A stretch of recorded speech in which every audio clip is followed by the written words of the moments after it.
নতুন কার্যাদেশ হারাচ্ছে দেশের তৈরি পোশাক খাত। রাজনৈতিক অস্থিরতা, গ্যাস সংকট ও বিদ্যুৎ ঘাটতির কারণে বড় চ্যালেঞ্জের মুখে পোশাকের অর্ডার প্রতিদ্বন্দ্বী দেশে চলে যাচ্ছে। খাত সংশ্লিষ্টরা বলছেন, এই সংকট অব্যাহত থাকলে খাতের রপ্তানি প্রবৃদ্ধি বাধাগ্রস্ত হবে এবং দেশের অর্থনীতিতেও বড় প্রভাব পড়তে পারে। রাজধানীর আগারগাঁওয়ের হোটেলে বিজিবিএ আয়োজিত সেমিনারে বক্তারা বলেন, রাজনৈতিক অনিশ্চয়তা, বারবার অবরোধ, লোডশেডিং ও গ্যাস সংকটের কারণে কারখানাগুলো সময়মতো উৎপাদন শেষ করতে পারছে না।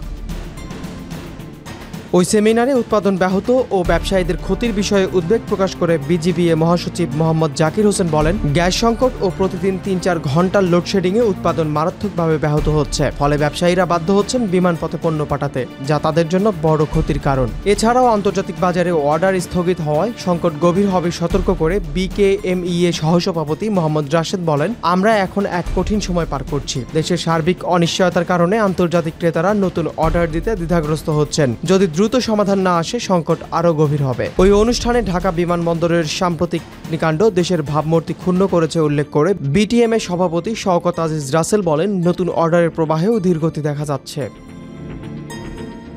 এ সময় তিনি অভিযোগ করেন, পোশাক খাত জাতীয় রপ্তানির 85% বেশি অবদান রাখছে। আমরা সরকারের শীর্ষ পর্যায়ের সঙ্গে আলোচনার সুযোগ পাচ্ছি না, এতে বিনিয়োগকারীদের মধ্যে হতাশা বাড়ছে। ওই সভায় আমেরিকার শুল্ক নীতি ও শ্রমিক ইস্যুর জটিলতার কারণে রপ্তানি অর্ডারও প্রভাবিত হচ্ছে বলে মন্তব্য করেছেন বিজিএমইএর সাবেক পরিচালক শোভন ইসলাম।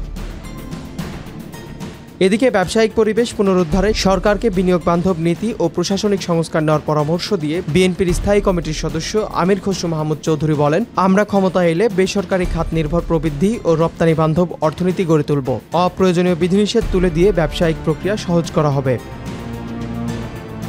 বিশ্লেষকরা মনে করেন, রাজনৈতিক স্থিতিশীলতা, নিরবচ্ছিন্ন জ্বালানি সরবরাহ এবং দক্ষ অবকাঠামো গড়ে তোলা ছাড়া বাংলাদেশের পোশাক খাতের ভবিষ্যৎ ঝুঁকির মুখে থাকবে। আন্তর্জাতিক বাজারে প্রতিযোগিতামূলক থাকার জন্য এখনই সিদ্ধান্তমূলক পদক্ষেপ নেওয়া জরুরি।